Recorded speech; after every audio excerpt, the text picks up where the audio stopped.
Hi there, I'm Mary Kocol, one of the fine art photographers at the Harvard Art Museums, and I wanted to thank Diana and Chloe from the Harvard Museum of Science and Culture for inviting me to talk today. I'd like to share a very low-tech photo project that I make from my garden. It's called Anthotype, and it's a very slow, cameraless photographic process. What is an anthotype? It's from the Greek, meaning flower print. It's a 19th century photographic process.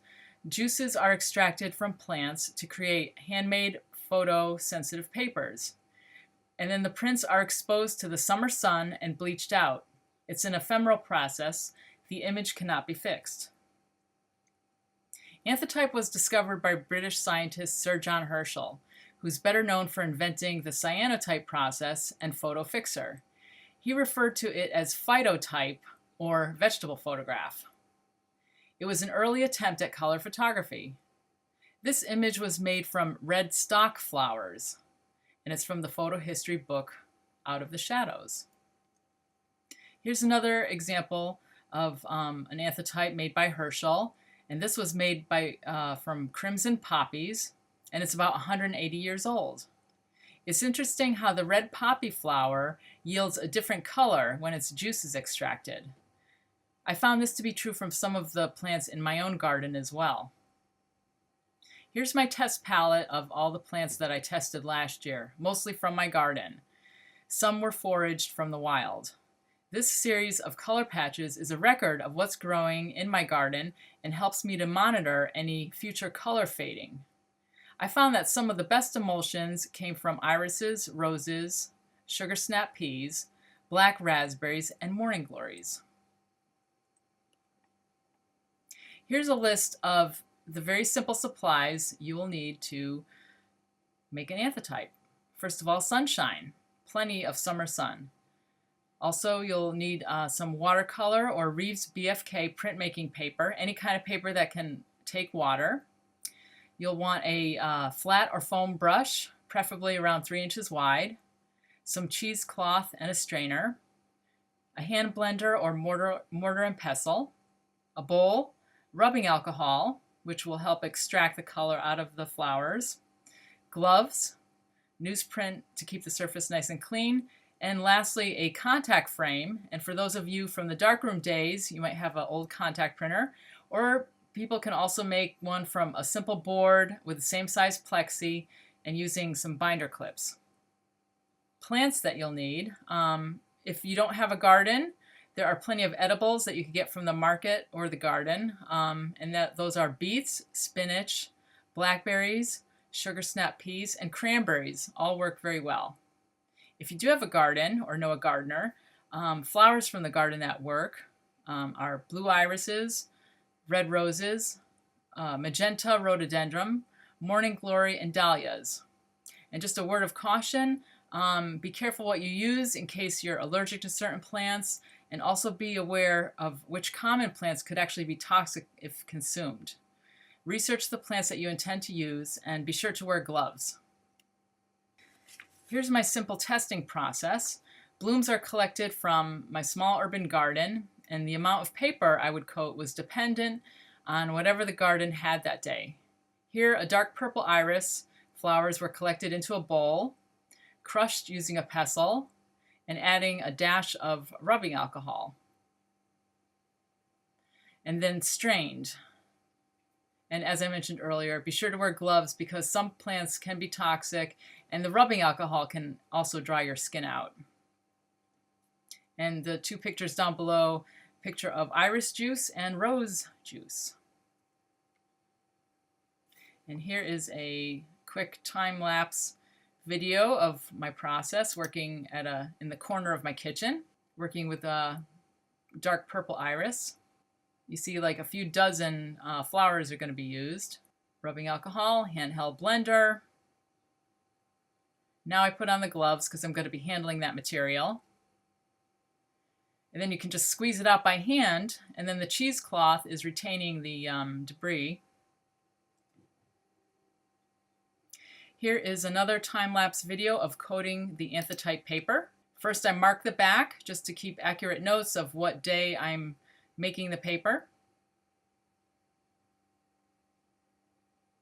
And I'm taking a flat brush, applying the iris juice in one coat, and then you want to let it dry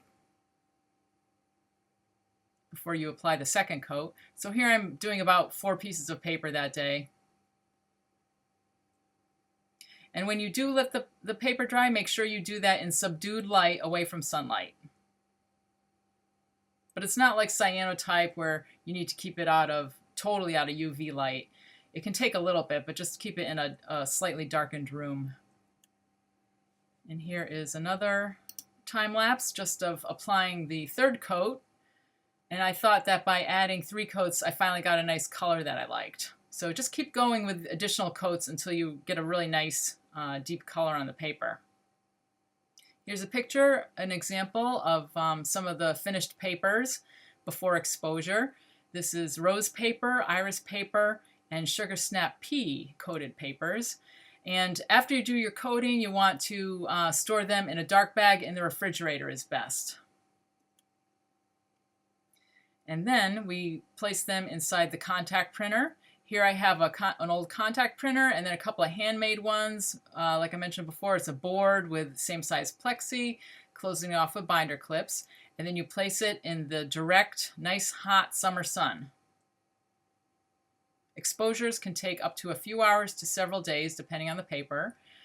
And when the background becomes faded, that means the print is ready.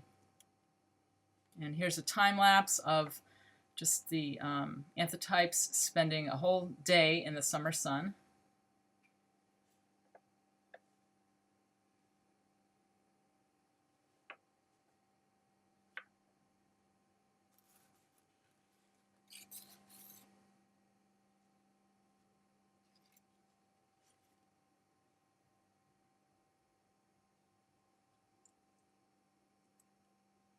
So here's an example of a pressed hydrangea plant that was used to make an anthotype.